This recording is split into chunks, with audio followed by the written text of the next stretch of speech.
నమస్కారం. బీఆర్కే భక్తి ప్రేక్షకులందరికీ స్వాగతం. నేను మానస. ఈరోజు మనతో పాటు ఉన్నారు ప్రముఖ ఆధ్యాత్మికవేత్త, జ్యోతిష పండితులు డాక్టర్ గుండపూడి సుధీర్ శర్మ గురుగారు ఉన్నారు. గురుగారిని అడిగి మనకున్న సందేహాలను నివృత్తి చేసుకుందాం. నమస్కారం గురుగారు. శ్రీమాత్రే నమః. శ్రీ గురుభ్యో నమః.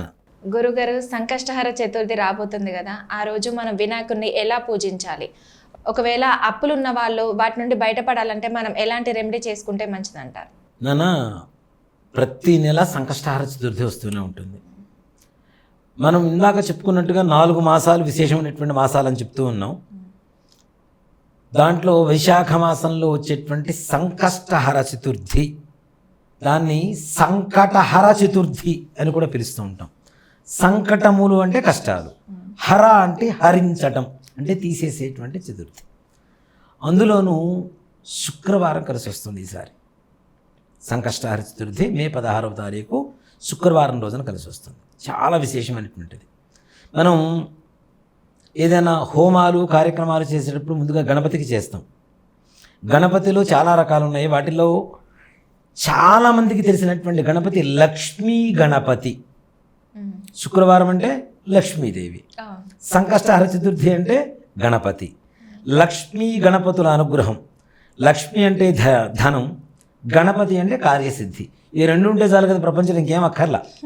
అంతే కదా, డబ్బులు అనుకున్న పనులు పూర్తి అయితే చాలు, ఆటోమేటిక్గా అన్నీ మన దగ్గరకు వచ్చేస్తాయి కదా. ఈ రెండు కలిసి రావడం కాంబినేషన్ చాలా విశేషమైనటువంటిది. నాన్న వస్తూనే ఉంటాయి, తరచుగా వస్తుంటాయి, కానీ అతి తక్కువగా వస్తూ ఉంటాయి. మనకి నెలలో 12 సార్లు సంకష్టహర చతుర్థి వస్తే దాంట్లో 4 సార్లు 3 సార్లు మాత్రమే శుక్రవారం కలిసి వచ్చేటువంటి సంకష్టహర చతుర్థి వస్తుంది. అందులో వైశాఖ మాసంలో గురువుకి ఇష్టమైనటువంటి మాసంగా, గురుమాసంగా చెప్పుకోవాలి. గురువుకి ఇష్టమైనటువంటి మాసంలో శుక్రవారం రోజున ఇక్కడ మనం లక్ష్మీదేవిని శుక్రవారం ఎంత పూజ చేస్తామో గురువారం అంతే పూజ చేస్తారు నాన్న.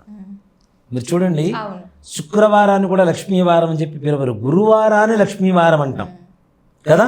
అంటే ఇక్కడ పరిపూర్ణమైనటువంటి లక్ష్మీ గణపతుల అనుగ్రహం కలిగి అనుకున్న పనులు ముందుకు వెళ్ళాలి అంటే వైశాఖ బహుళ చవితి మే 16వ తారీఖు శుక్రవారం రోజున ఎవరైతే పొద్దున 6 గంటల నుంచి 7 గంటల లోపల, అంటే శుక్రహోర కాలం, లక్ష్మీదేవికి ఇష్టమైనటువంటి సమయం, ఆ సమయంలో లక్ష్మీ సహితంగా గణపతికి పూజ చేస్తారు, వాళ్ళకి పరిపూర్ణమైన అనుగ్రహం కలుగుతుంది.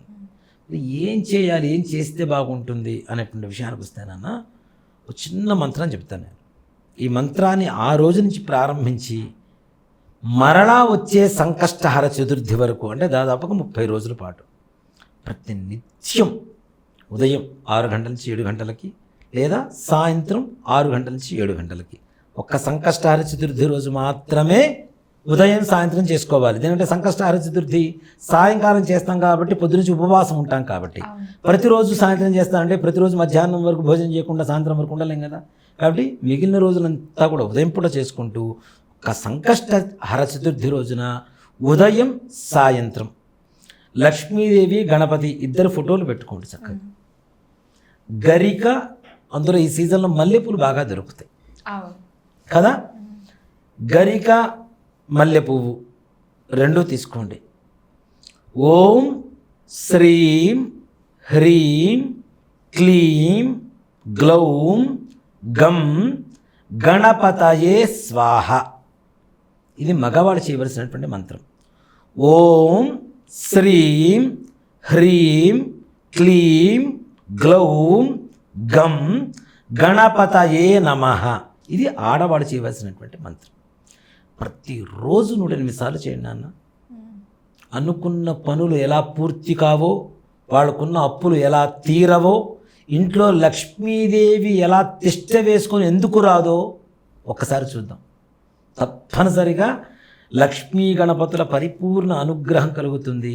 ఉదయం పూటే కాకుండా సాయంకాల సమయం వరకు కూడా ఉపవాసం చేస్తాం కాబట్టి సంకష్టహర చతుర్థి రోజున సాయంకాలం కూడా గణపతి దేవాలయానికి వెళ్ళి చక్కగా అభిషేకం చేయించుకునే సమయంలో మీరు ఖాళీగానే కూర్చుంటారు కదా, అభిషేకం చూస్తే ఇదే మంత్రాన్ని చక్కగా నామస్మరణ చేయండి.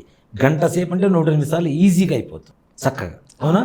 ఈ మంత్రాన్ని సాధన చేసి ప్రతి నిత్యం చదువుకుంటూ ఏ పని కోసమైతే వెళ్తున్నామో ఆ పని కోసం ఒక్కసారి గణపతికి పరిపూర్ణంగా భక్తితో విశ్వాసంతో నమస్కారం చేసుకొని ఈ మంత్రం చదువుకొని ఒక ఇలాచి ఉంటుంది కదనా, ఇలాచి బుగ్గను పెట్టుకొని వెళ్ళండి, పని అవ్వకపోతే అడగండి.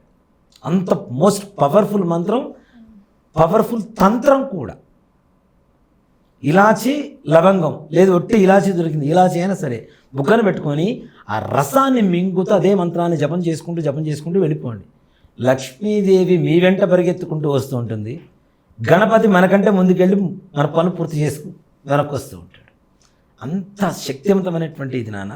గరిక మల్లెపూలతో ఎందుకు చేయమన్నాను అంటే, మల్లెపూలలో లక్ష్మీదేవి నివాస యోగం. అలాగే గరిక గణపతికి చాలా ఇష్టం, దూర్వ బిల్వం అంటారు. అందులో కేతుగ్రహ బాధలు ఉన్నా, శుక్రగ్రహ బాధలు ఉన్నా కూడా ఈ మంత్రం ద్వారా, ఈ పరిహారం ద్వారా వాళ్ళకి అన్ని దోషాలు కూడా తొలగిపోయి, ముఖ్యంగా నాన్న గణపతికి చేయటం వల్ల ఆరోగ్యం వస్తుంది, కార్యసిద్ధి వస్తుంది. స్కిన్ ప్రాబ్లమ్స్ ఉంటే చూడండి, కొంతమంది చర్మ సంబంధమైనటువంటి రోగాలు అవి కూడా పరిపూర్ణంగా తగ్గిపోతాయి.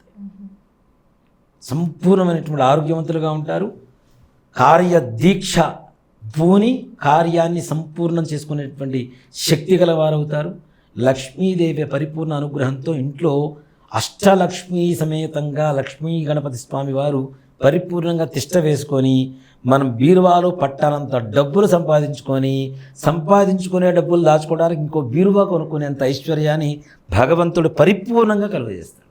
ఓకే గురుగారు, చాలా చక్కటి పరిష్కారాన్ని వివరించారు. ధన్యవాదాలు. శ్రీమాత్రే నమః. శ్రీ గురుభ్యో నమః.